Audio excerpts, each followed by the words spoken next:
cracks spider across the bunker walls as John inspects the western corridor. At first they seem minor. Hairline fractures, the kind that can be patched. Then the floor shudders, lights flicker.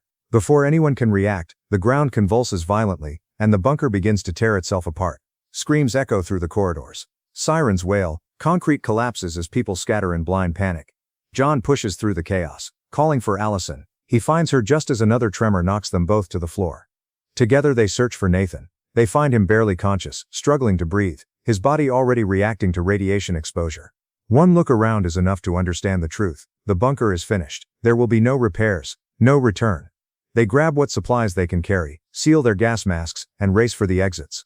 The western tunnel is jammed with bodies, crushed and screaming. There's no way through. With the ceiling collapsing behind them, they turn and sprint toward the eastern tunnel. They escape just in time. Moments later, a towering tsunami slams into the Greenland coast, erasing everything and everyone left behind. On the frozen shoreline, the survivors reach a cluster of abandoned lifeboats. John and Allison force one into the water, pulling Nathan aboard. Along the way they rescue a badly injured Dr. Pyajim, cramming everyone into the last remaining boat as waves rise higher around them. The sea nearly claims them. Again and again walls of water threaten to overturn the boat, but somehow they endure.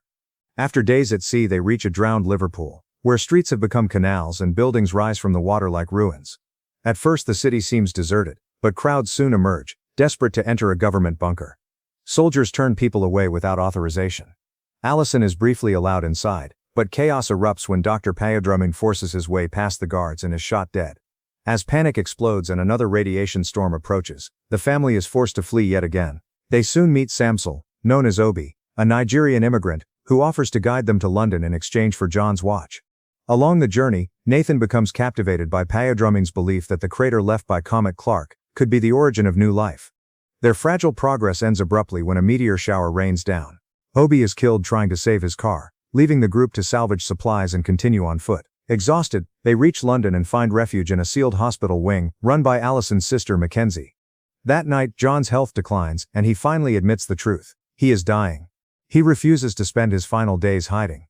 He wants Nathan to see proof that life can still exist. With Mackenzie's help, they head toward France in search of the crater, eventually reaching a coastline where the sea has vanished, replaced by a vast cracked desert. A narrow collapsing bridge is their only path forward, and they cross it just as it falls away behind them.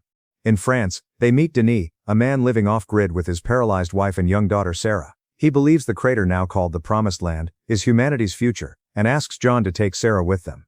John agrees. Traveling through war-torn territory, they are escorted by soldiers and narrowly survive another ambush.